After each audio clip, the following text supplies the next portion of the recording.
Hello meteor மக்களே, எல்லாருக்கும் ஒரு பெரிய பெரிய பெரிய வணக்கம். இன்றைக்கான வீடியோ என்ன தமிழ்லைன்லேயே பார்த்துருப்பீங்க. காயுடுவை பற்றின ஒரு நியூஸஸ் தான் வந்து கிடச்சிருக்கு. ஸோ என்ன அப்படின்னா, இப்போ தமிழ் சினிமாவில் காயுடு ரொம்ப ஒரு பயங்கரமான ஒரு ஆக்டர் ஆகிட்டாங்க. ஒரு பெரிய லெவல் ஹீரோயின் அப்படின்னு கூட வந்து சொல்லலாம். இப்போ டிராகனாக இருக்கட்டும், அதுக்கப்புறம் வந்துட்டு இதய முரளி, இமார்டல், இப்போ ரீசெண்டாக ரிலீஸ் ஆன பவளமல்லி வரைக்குமே ஒரு பயங்கரமான ஃபேன் பேஸ் அப்படிங்கிறத க்ரியேட் பண்ணிட்டாங்க. ஸோ யாருப்பா இந்த பொண்ணு அப்படின்ற மாதிரிலாம் வந்துட்டு பசங்க வச்சு ரொம்ப பயங்கரமாக செலிப்ரேட்ன்றது பண்ணிகிட்டு இருக்காங்க. இப்போ மலையாளத்தில் கூட ஒரு படம் பண்ணுறாங்க, ஒரு ஃபங்கி அப்படிங்கிற ஒரு படம் ஒன்று பண்ணிக்கிட்டு இருக்காங்க. ஸோ இந்த மாதிரி தொடர்ந்து ரொம்ப சூப்பரான படங்களில் வந்துட்டு ஒர்க் பண்ணிக்கிட்டு இருக்காங்க. இதுக்கப்புறம் நிறையா படங்கள் கமிட் ஆகிருக்காங்க. இப்போ ரீசெண்டாக கொஞ்சம் நாளைக்கு முன்னாடி வந்துட்டு ஒரு இந்த மதுபானம் இது, ஸோ அதை பேஸ் பண்ணியே சில இஷ்யூஸ்லாம் வந்துட்டு போயிட்டு இருந்துச்சு. அந்த டைம்லேயே ஒரு சில நியூஸ் இதெல்லாம் வந்துச்சு. இதுக்கப்புறம் வந்துட்டு இவங்களுடைய கெரியர் அவ்வளோதானா அப்படின்ற மாதிரிலாம் வந்துட்டு பேசிக்கிட்டு இருந்தாங்க. ஸோ அதெல்லாம் ஒன்றும் இல்லை. அதுக்கப்புறமாவும் நிறையா படங்கள்ன்றது கமிட் ஆகி அவங்க நல்லாவே பண்ணிக்கிட்டு இருந்ததுக்கு இருக்காங்க. இப்போ நேற்று ஒரு திடீர்னு பார்க்கும்போது எனக்கே பயங்கர ஷாக்கிங்காக இருந்துச்சு. என்னடா கெட்டப் இது அப்படின்னு சொல்லிட்டு ஏதோ ஒரு இதுக்கு சேனலுக்கு ஒரு இன்டர்வியூ ஒன்று கொடுக்க வந்துட்டு காயுடு போயிருக்காங்க. அவங்க அங்கே ஒரு சாரீ கட்டிட்டு போயிருந்துருப்பாங்க போல்.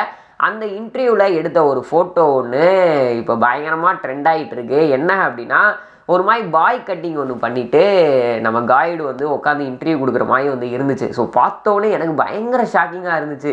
டே என்னடா இது உண்மைதானா அப்படின்ற மாதிரி. அது மட்டும் இல்லாமல் ஒரு மாதிரி மைண்ட்குள்ளேயே ஓட ஆரம்பிச்சு. இப்போ ஆனால் நல்லா போய்கிட்டு இருந்துச்சு, ஏன் வந்துட்டு டக்குன்னு இந்த மாதிரி ஒரு கெட்டப் அப்படின்ற மாதிரி. அது மட்டும் இல்லாமல் இதுக்கப்புறம் இந்த STR49 இதெல்லாம் இருக்கே, எதுக்கு இந்த மாதிரி விஷயங்கள்லாம் வந்துட்டு பண்ணிக்கிட்டு இருக்காங்க அப்படின்ற மாதிரி தான் இருந்துச்சு. அதுக்கப்புறம் உள்ளே போய் கொஞ்சம் தேடி பார்த்தோம் அப்படின்னா வந்துட்டு அந்த ஒரு ஒரிஜினல் வீடியோ வேறு, இது வந்துட்டு ஏஐயில் போட்டு ஸோ அந்த ஒரு ஹேர் கட் மட்டும் வந்து பண்ணியிருந்துருக்காங்க. ஸோ பார்க்குறதுக்கு அவ்வளோ ரியாலிட்டியாக இருந்துச்சு. கீழே போய் கமெண்ட்ஸ் படித்தேன். நிறையா பேர் இது உண்மை அப்படின்ற அளவுக்குலாம் நம்பி கமெண்ட்றது பண்ண ஆரம்பிச்சிருந்தாங்க. பட் ஆனால் வந்துட்டு அது வந்துட்டு சும்மா ஒரு ஏஐ தான். அதோட ஒரிஜினல் ஃபோட்டோ வந்துட்டு இந்த மாதிரி தான் வந்து இருந்தது. ஸோ ஒரு மாதிரி எப்பயும் போல தான் வந்துட்டு காயுடு இருக்காங்க. எந்த ஒரு ஹேர் கட்டும் வந்து பண்ணலை. ஸோ அதனால் வந்துட்டு காயுடு ஃபேன்ஸ் எதுவும் பயப்பட வேணாம் அப்படின்ற மாதிரி தான் வந்து நினைக்கிறேன். ஸோ வீடியோ பார்த்துட்டு இருக்க வியூவர்ஸ், இந்த ஒரு ஏஐலாம் பற்றி நீங்கள் என்ன நினைக்கிறீங்க அப்படின்னு கமெண்ட் பாக்ஸில் ஷேர் பண்ணிக்கோங்க.